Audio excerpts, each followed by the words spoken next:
I started to study nursing because my idea was to study medicine. My mother had a complication with the kidneys, and so she had to go through dialysis, and we would do that 4 times a day. Obviously, the schooling helped me quite a bit in that aspect. Because of that, skills that we had learned in nursing school, and we were able to make her comfortable. And I was in Hidalgo, Texas, for the fight with Jeffrey Hill.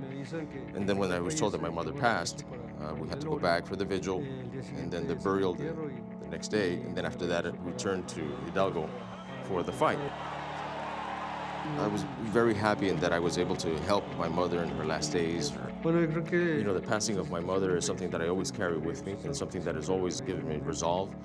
That and the other many things that have happened in my career has given me strength, and we come with the total confidence to take this fight and win this fight.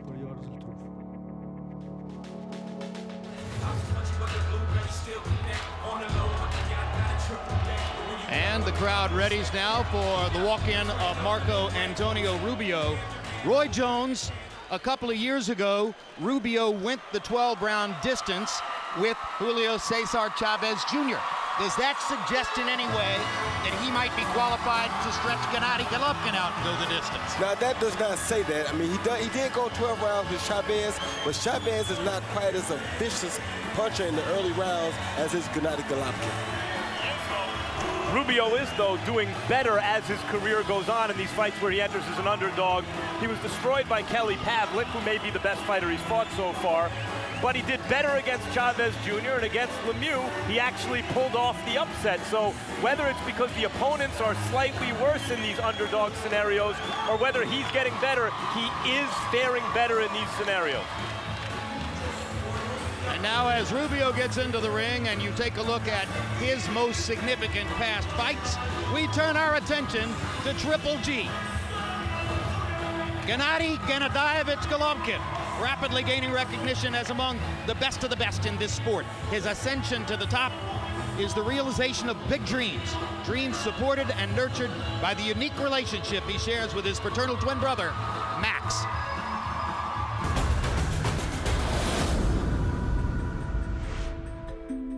Max is my twin brother.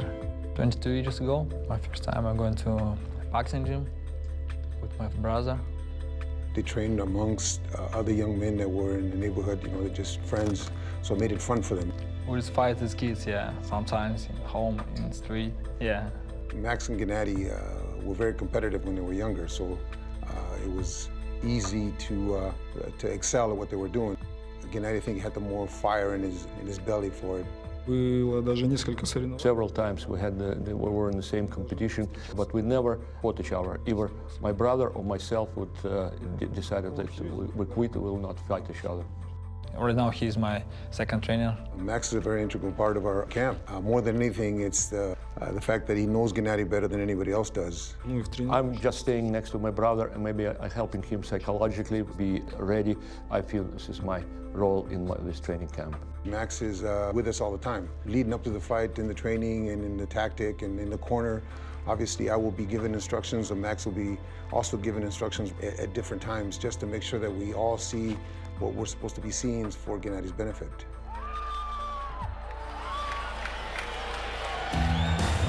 Here's a fascinating footnote to that story. We've been told that there were several junctures during their mutual development when Kazakh coaches and Kazakh Boxing Federation officials actually thought that younger brother Max was the superior prospect.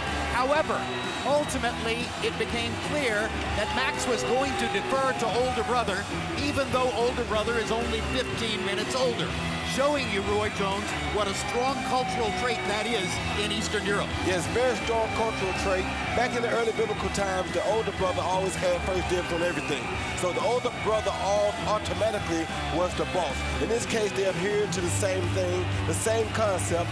And, you know, these guys are so nice that I couldn't see one guy not backing up for the other. That's just how they live. And also, Gennady had the style that I think they both recognized, that everyone recognized, would translate better at the box office in the pros.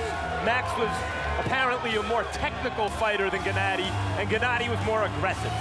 Gennady had 4 fights last year, Max Kellerman, 3 fights this year because he lost a date when his father unexpectedly died in February. He's adamant about his desire to fight 4 times next year. That's also a part of the growing star profile, this right? is what do we always talk about? Boxing fans are like, why doesn't this guy just fight all the time? And if he can't get the biggest stars in with him, fight the best available guy. That's Golovkin. He's not American. He's not Mexican. He's not Mexican-American, right? He doesn't have a built-in fan base that would be easy to market to. He has to become a star by being fan-friendly in and outside the ring. And fortunately, he is. He has a fan-friendly style in and out of the ring. Well, this feels like a love-in Carson, California. Not terribly far from where he trains in Big Bear, California. And Golovkin makes clear that he is planning to move here to Southern California next year, bringing his wife and 5-year-old son over from Stuttgart. He says he wants to make the move now so that his son can go to 1st grade in an American school. It's going to be interesting to see the crowd response here in Southern California. An Eastern European fighting a Mexican fighter. If Gennady can win this crowd, he'll have really done something. Notable wins. TKO 3, TKO 8, KO 3, TKO 10 again. 18 knockouts in a row. Highest knockout percentage of any middleweight titleist in history. Highest knockout percentage of any prominent fighter in the sport at this moment. And on the thrill meter, definitely #1. Let's go to Michael Buffer for the official introductions. Ladies and gentlemen from StubHub Center, Carson, California, USA, this is the main event of the evening. And it's all brought to you by K2 Promotions in association with Promociones de Pueblo and Samson Boxing. Sponsored by Expo 2017 and Tricamo.com. 12 rounds of boxing for the middleweight championship of the world. Sanctioned by the IBO, the WBA for its super title, and the WBC for the mandatory challenge to their world title. This fight held under the auspices of the California State Athletic Commission, Chairman John Frierson, Executive Director Andy Foster. Because of weighing in above the middleweight limit, the challenger will be officially unable to capture the title if victorious. At ringside, the 3 judges scoring this bout, Raul Caiz Sr., Max DeLuca, and Robert Hoyle. And inside the ring, in charge of the action at the bell, your referee, Jack Reese. And now, ladies and gentlemen, the fighters are in the ring and ready. Are you ready? For the thousands in attendance and the millions watching around the world, ladies and gentlemen, let's get ready to rumble!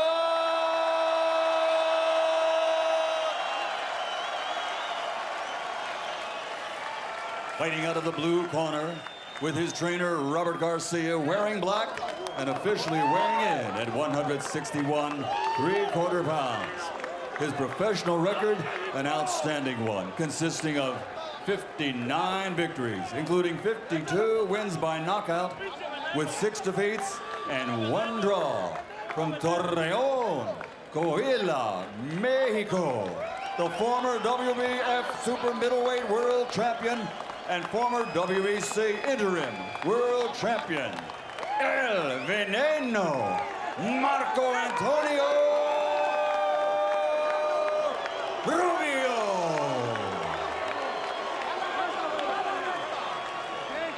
And fighting out of the red corner with his trainer, Abel Sanchez, wearing blue, official weight, 159 pounds.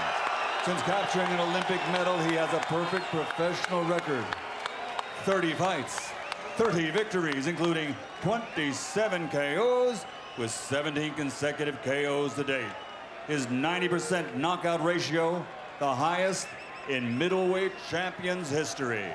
From Karaganda, Kazakhstan, the reigning, defending middleweight champion of the world, Gennady, Triple G.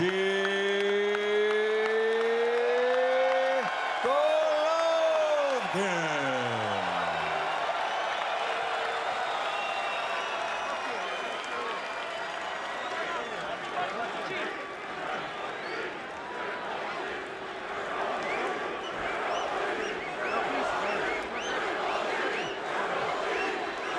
Gave you both instructions in the dressing room. I just want to remind you, listen, obey my commands at all time, protect yourself at all time. God bless both of you and good luck. Triple G is the monster that everyone's come out to see.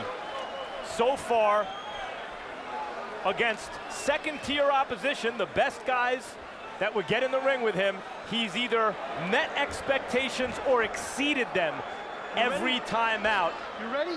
This might be his biggest fight so far. Can he do it again? Rubio's just a little bit longer and, of course, 3 inches taller. Well, now, And unofficially outweighs Golovkin 8 pounds. Yes, Roy? in our first fight, I said at some point in the fight that Donaire needed to do something to change the momentum of the fight.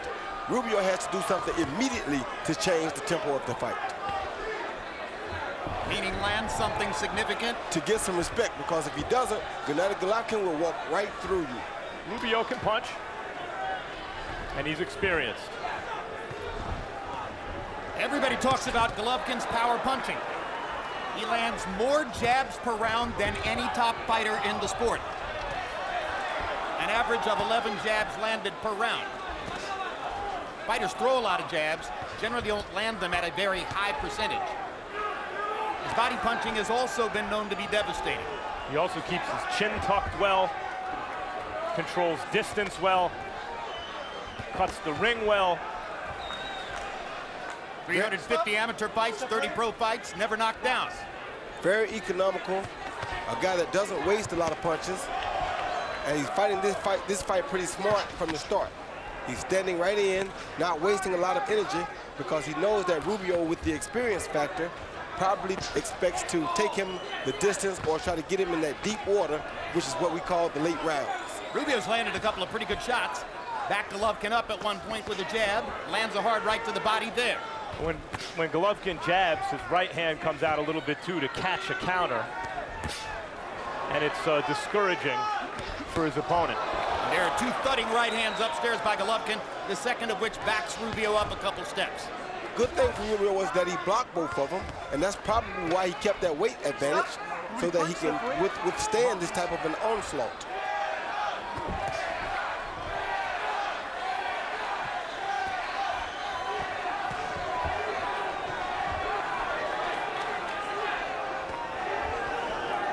Golovkin's critics say he's too available to be hit. He hasn't been tested. And at some point, you expect to see something bad happen, and we'll find out how he deals with adversity. But it hasn't happened yet.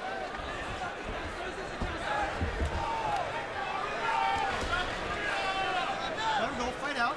Even though the Dodgers have been knocked out of postseason baseball, Golovkin has a Dodger logo on his trunks, hoping to help build a little more affection here in Southern California. And Adrian Gonzalez is in the crowd, Dodger first baseman. Oh, hard hook and a right hand by Golovkin. Rubio comes back with a right hand of his own. Yeah, he did answer that right back immediately. Like a pro. Yes, he did. Like a seasoned veteran. And Golovkin seems to know that Rubio can punch a little bit. He does. How'd you feel it? How'd you feel it? Okay? How'd you feel the power? No, nothing good. So now what you have to do, when you throw,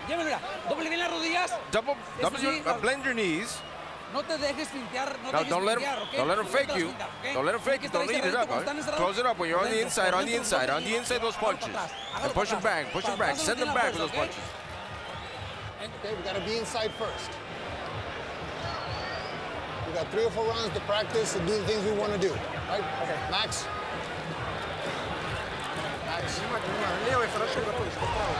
He see Gennady coming forward.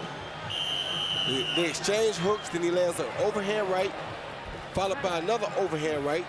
Probably his best 2 punches, but Rubio did try to answer back with the right uppercut. Yeah, Rubio speared him with that right uppercut, answering back effectively, but CompuBox numbers in round 1.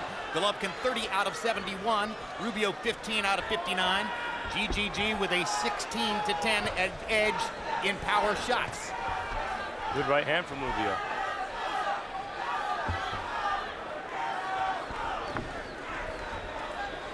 No great power puncher is an immaculate defender, and Golovkin is no different than that.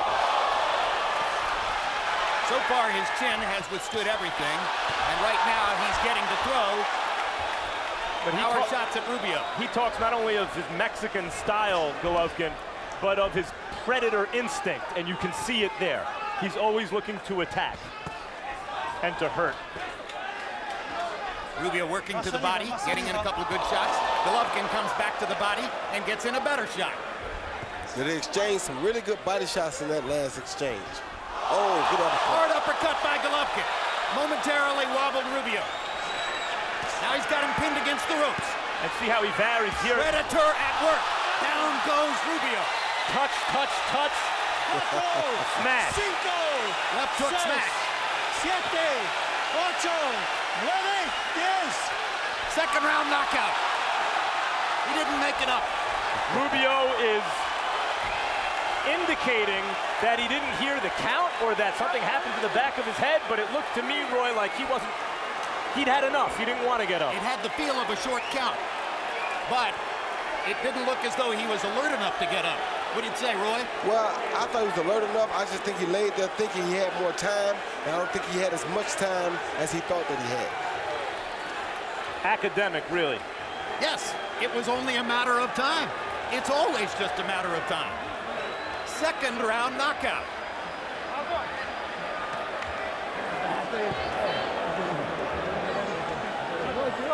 And with a little shrug and a big hug, Rubio shows his respect for Gennady Golovkin.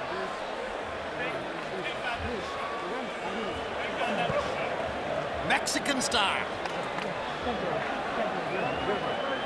No, I got to say, considering here in Southern California, so many fans showing up, Mexican fighter and in front of a lot of Mexican-American fight fans here, doesn't make weight.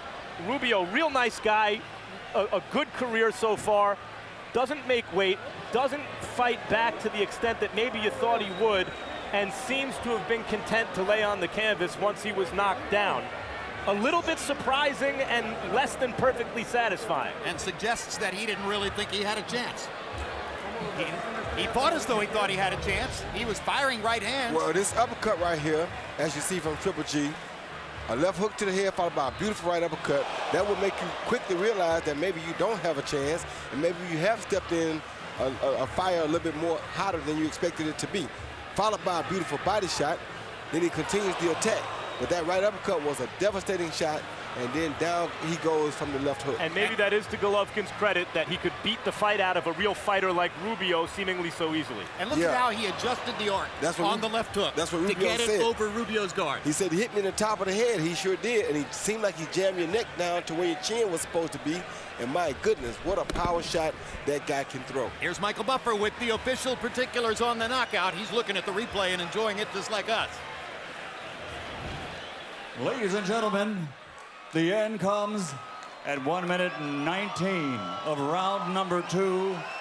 The winner by knockout victory. His record now, 31 fights, 31 victories, 28 knockouts, 18 consecutive knockouts to date, and he is still the undefeated middleweight champion of the world, Gennady Triple G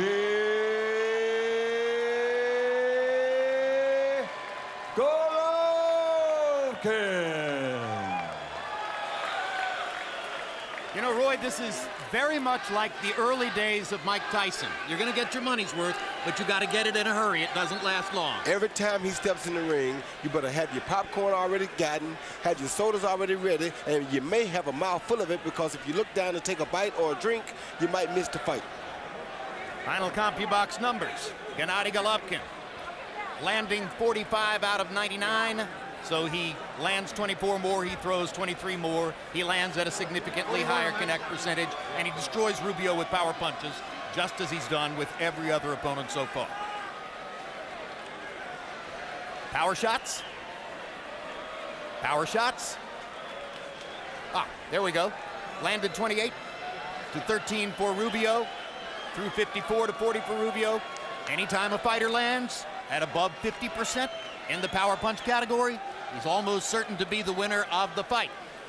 Max Kellerman stands by with Triple G. Gennady, you said that this is not a dance, it's a fight. You call this Mexican style, that you love to fight. Did you love this fight? Of course I love this fight.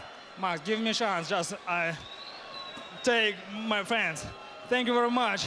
Buenas noches, amigos. Buenas noches, Stub Hub. ¿Cómo estás? Bien? Yeah. Muchas gracias, Mexican style. Muchas gracias, champion, campeón. Thank you very much. So tell me about this fight. Of course, I like fight. I don't like dancing, I like fight. This is true fight. Did Rubio put up the kind of fight that you were expecting? Yes, of course. Yeah, you know, just Rubio, he's not step back. You know, he's fighter, he's good fighter. Respect him.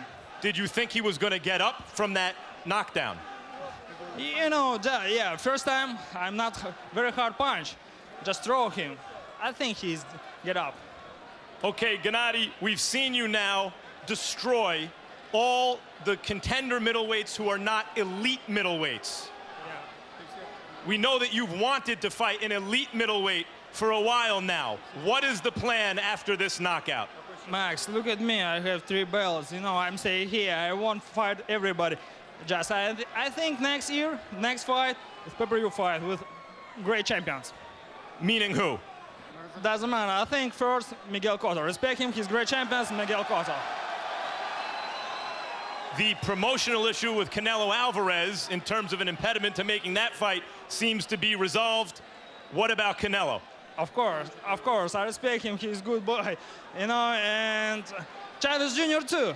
I won't fight. And I think so, first, Miguel. Respect him. Gennady, this is the first time fighting in Southern California. You sold out all the tickets. Next time, I'm sure it'll be a bigger venue than it was today. When can we expect you back in Los Angeles? Of course, this is my first fight in California, yeah. First, thank you very much for my fans, for my friends. Thank you, guys. I love you. That'll do. Congratulations, as usual, Triple G. Jim?